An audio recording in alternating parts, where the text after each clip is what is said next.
Laicidade, religião e democracia.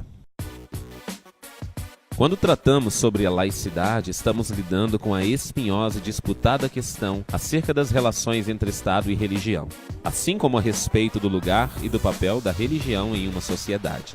Uma primeira observação a ser feita é a seguinte: não há um único modelo e padrão nas relações entre Estado e religião na atualidade. Múltiplos e variados são os arranjos entre Estado e organizações religiosas. A grosso modo, o conhecido modelo francês de laïcité, caracterizado pela rígida separação entre o Estado e religião, o modelo de religiões oficiais e estabelecidas presente em boa parte dos países da Europa protestante e ortodoxa, e o modelo de separação formal entre o poder público e a religião existente nos países de tradição católica. Podemos ainda acrescentar dois outros arranjos: o modelo de Estado teocrático, cujas principais características são o controle do aparelho estatal por uma elite sacerdotal e a confecção de normas jurídicas e legais baseadas em uma específica tradição religiosa, como sob determinado aspecto ocorre na República Islâmica do Irã. E o modelo que foi implantado em países comunistas, como por exemplo na antiga URSS, de estados oficialmente ateus e desta forma antirreligiosos. Uma segunda observação diz respeito a um mais apropriado entendimento do princípio da laicidade estatal. Neste ponto, a ampla literatura sociológica, antropológica, historiográfica, politológica afirma que o Estado laico não é um Estado hostil ao fenômeno religioso. Não se trata de um Estado completamente imune à influência da religião, mas apenas não vinculado a uma confissão religiosa em particular.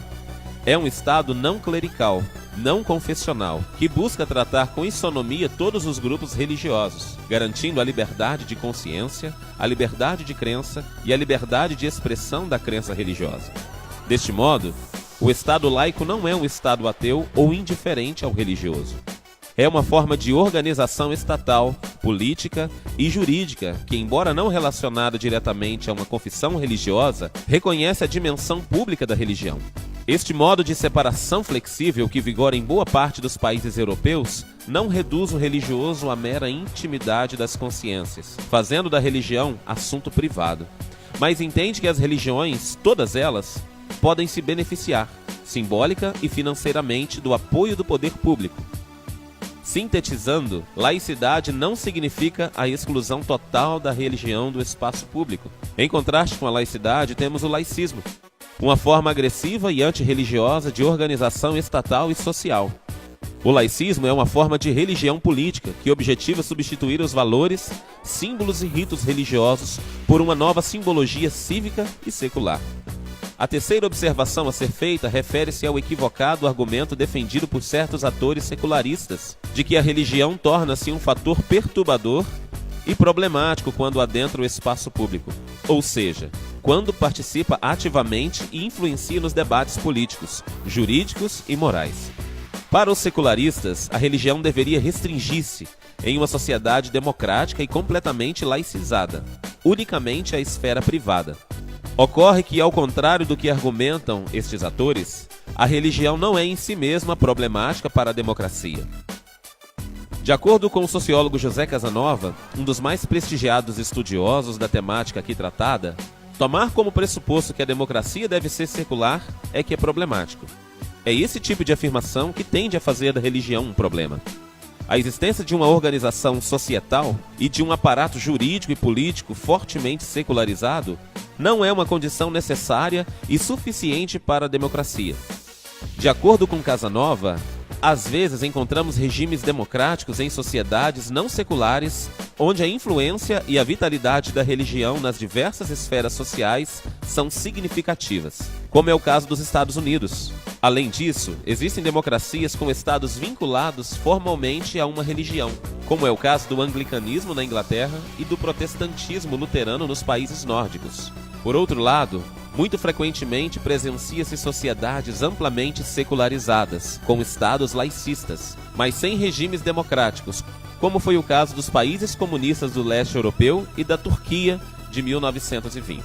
Além disso, cabe observar que os mais terríveis e sangrentos conflitos do século XX foram produtos de ideologias políticas seculares nascidas na modernidade, como o nazismo alemão, o comunismo soviético e o maoísmo chinês.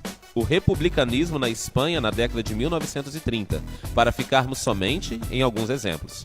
Sendo assim, há também uma intolerância e violência secularista. O secularismo e a laicidade não são garantias de sociedades democráticas, pacíficas e liberais. Por sua vez, a participação e atuação de atores e discursos religiosos no espaço público, bem como a relação de proximidade entre Estado e grupos religiosos, não significa necessariamente autoritarismo, anacronismo e passionalidade irracional. As tradições religiosas não detêm o monopólio da violência e não são intrinsecamente intolerantes e repressivas, pelo contrário.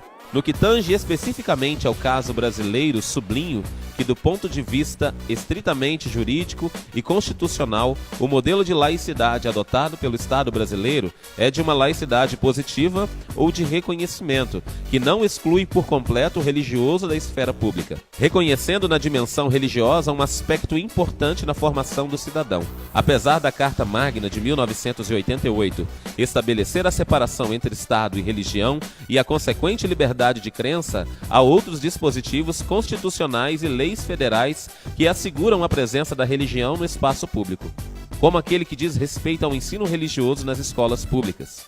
Acrescenta-se a isso a invocação do nome de Deus no preâmbulo da Constituição Federal de 1988 e a possibilidade de assistência religiosa nas organizações civis e militares de internação coletiva. Desse modo, o religioso não é tratado com indiferença ou hostilidade, mas pelo contrário, é concebido como um valor positivo. Nosso modelo de laicidade não apresenta um conteúdo contrário e de oposições às crenças religiosas, pois não impede a colaboração com as confissões religiosas para o interesse público. Além disso, acolhe expressamente medidas de ação conjunta dos poderes públicos com organizações religiosas, reconhecendo como oficiais determinados atos praticados no âmbito dos cultos religiosos, como, por exemplo, o caso da extensão de efeitos civis do casamento religioso. Como conclusão deste vídeo, é indispensável algumas reflexões sobre o lamentável episódio ocorrido em 27 de julho de 2013, no Rio de Janeiro, em plena realização do multitudinário evento católico da Jornada Mundial da Juventude. Em um infeliz momento de vandalismo, escarneceram, ultrajaram e injuriaram símbolos cristãos. Este episódio é ilustrativo, pois evidencia a faceta radical e intolerante de certos setores secularistas. Na verdade, estes atos de iconoclastia e agiofobia anticristã revelam que, em muitos casos, a defesa contumaz e agressiva de um Estado laicista não se cinge unicamente na instauração de uma ordem política e jurídica neutral em matéria religiosa, mas, na verdade, tenciona uma profunda mutação dos valores culturais de uma determinada sociedade. O laicismo antirreligioso e anticristão ancora-se num projeto metapolítico abrangente, numa determinada visão do homem e do mundo. Sendo assim, não visa apenas distinguir e separar os assuntos religiosos dos assuntos temporais, mas procura de maneira tenaz e calculada eliminar, extirpar e derruir por completo qualquer presença de símbolos e valores religiosos existentes em dada sociedade. Como já alertava o renomado filósofo Norberto Bobbio, o laicismo que necessita armar-se e organizar-se corre o risco de converter-se numa igreja enfrentando as demais igrejas. Para mais artigos, acesse indireitacristão.com.br.